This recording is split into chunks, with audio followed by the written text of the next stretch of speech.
I want to take you all to a very exciting place. In many areas of the world, you have petrified forests. This is what a petrified tree looks like. That's a tree that has turned to stone.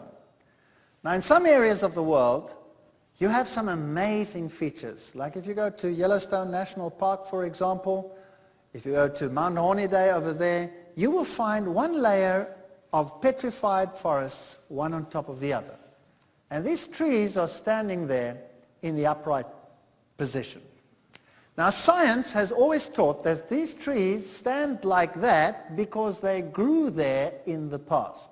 So this tells us that there were long periods of stability, so there could not have been a universal flood. In fact, these petrified trees were used to ridicule the model of a universal flood. So they literally stand there. They are huge. They look as if they grew there forever. But did they? The only difference between them and modern trees is they are stone, solid stone. And you have these layers. Interestingly, the layers are flat, one on top of the other. Now here's some interesting features. Here is one that stretches through more than one layer. But if you look at it, there are some interesting phenomena. Number one, there are no roots. The roots are ripped off. Number two, there's no bark. And if you look on the sides, they don't have any branches. Now, what science is saying is that these forests grew there, then there was an eruption of a volcano, ash came down and buried the forest. And then a new forest grew, and then there was an eruption and buried the forest. And then a new forest grew, and then there was an eruption and it buried the forest. 40, 45 times after each other, and now you have all these layers. Over 40 layers of forests. But they're all flat, which is very strange. And some of them have upright trees, and they have horizontal trees in them. Now we're looking at these trees. If you dig them out, there you can see there's a flat one. And here are a whole lot of horizontal ones. There's one, there's one, there's one, there's one lying over there. And the interesting thing is, they're all facing in the same direction. And this is weird. Did the trees then in the past always fall over in the same direction? So what you do is you measure it. So they went to all the various layers and found, well, in this layer, it's in that direction.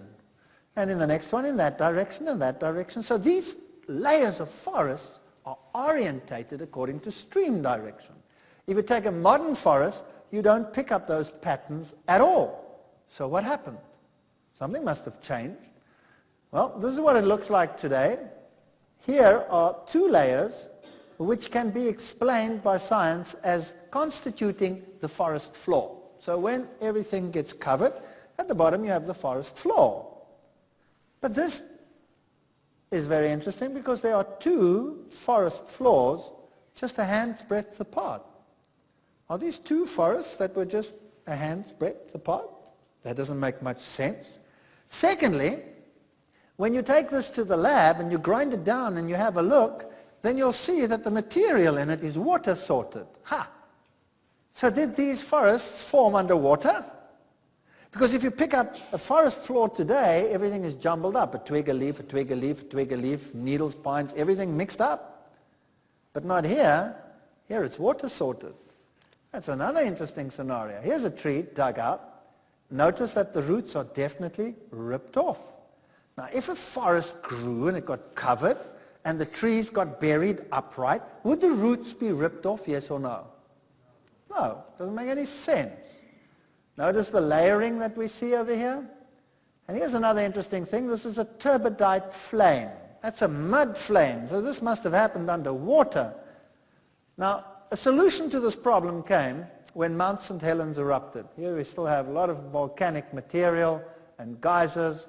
And this was St. Helens before the eruption. Notice this beautiful glacier on the top. And when this first eruption came, then the water melted and rushed down the south side. There were two cycles of eruption. These were the lakes that surrounded the mountains. This is Spirit Lake with a glacier on top and the beautiful forests around. And then in 1980, the mountain erupted, not with an explosion. It just erupted, and the ice melted on the top and formed this flood down the south side.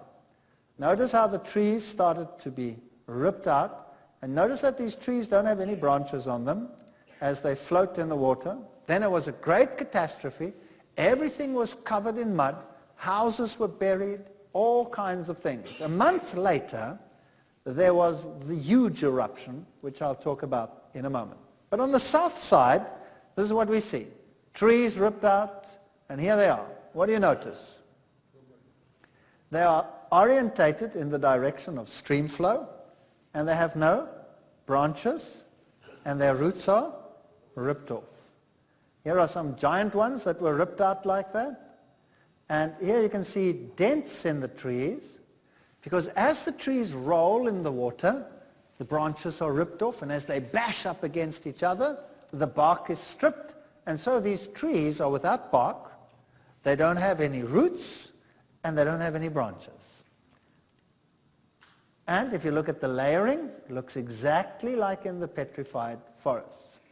Then a month later, there was this earthquake, and the greatest landslide witnessed by modern man took place, and the top third of the mountain slid away and released huge pressure, and the mountain erupted. But notice that the eruption takes place to the north side. The south side is unaffected. So we have two sides of a story here. This is amazing stuff. And it explodes with a force of 500 Hiroshima atomic bombs. Boom. And puts enough debris up there to account for 1 ton of material for every person living on the planet.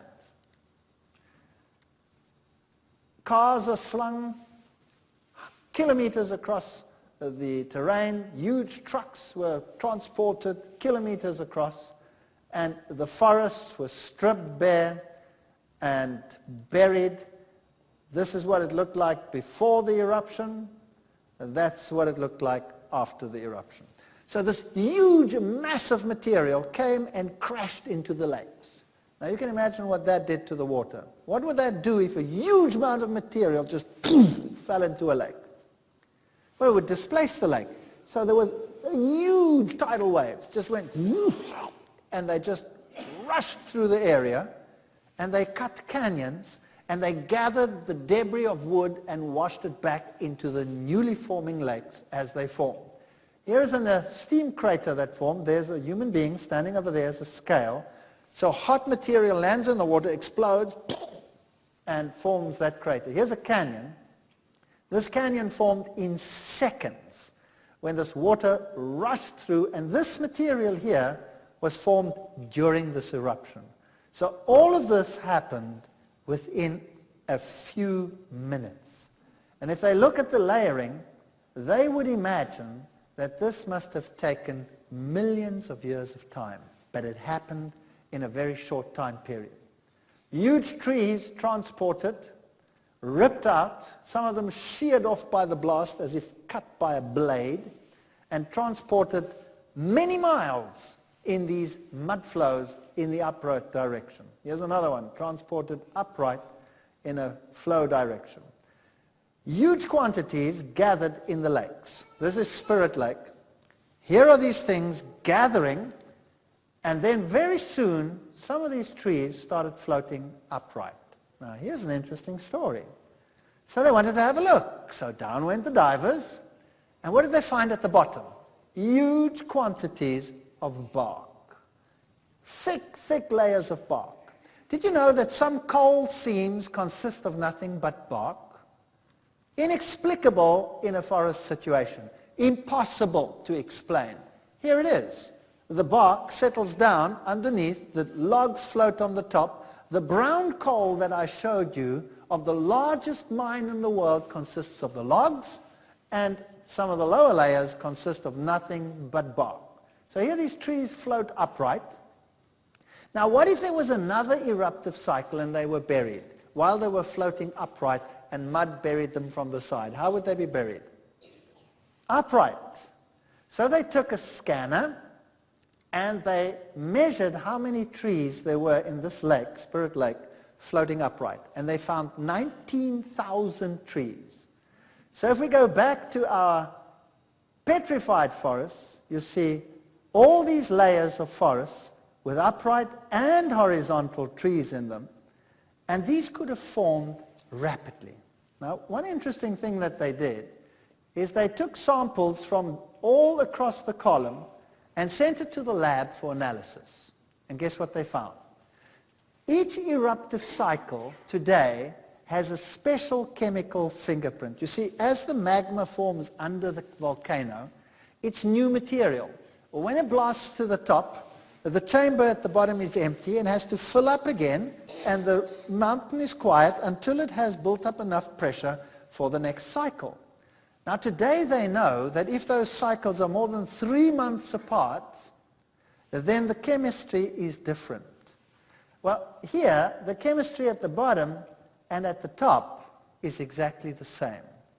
So this tells us that the whole process couldn't have taken longer than 3 months. That fits beautifully into the story. We can also see why the trees are orientated, because obviously it happened in water, and even the upright trees are buried in a particular way. Not all trees are perfectly round, so let's say it has a big rootstock on the one side, it'll be orientated in the direction of stream flow. Now, if this was a local phenomenon just here in the United States, that would be one thing, but it's universal. This is Africa, the petrified forests, exactly the same scenario. They are stream orientated. They don't have any branches, they don't have any bark, they're all lying in the direction of stream flow, their branches are ripped off. The exact same scenario is in Europe, in Australia, here on your continent, everywhere in the world you find this. But surely it will take millions of years for that tree to turn into stone. Well, here are the amazing stone bears of Yorkshire. There's a little stream in Yorkshire which is high in silicon, which is what you would expect after a universal flood as well. And they come there and they hang their teddy bears in the water. And the time needed for that teddy bear to turn into solid stone depends on the size of the teddy bear. Larger porous items, large teddy bears, clothing, take 6 to 12 months. Non-porous items, such as the top hat of a fireman helmet, can take up to 18 months to be encased in solid stone. There they are, solid stone. Now I want to take you to one of the exciting modern-day disasters. This is the island of Surtsey. This island formed in 1963, right there in the top in Iceland. This is a brand new island. And as this island formed, geologists had a perfect opportunity to study how the terrain changes over time. And guess what? They are rewriting the books of geology. Because processes that they considered to take millions of years are being realized here in one lifetime. And so new evidence is coming which shows that all the geological features that supposedly took so long to develop happened rapidly.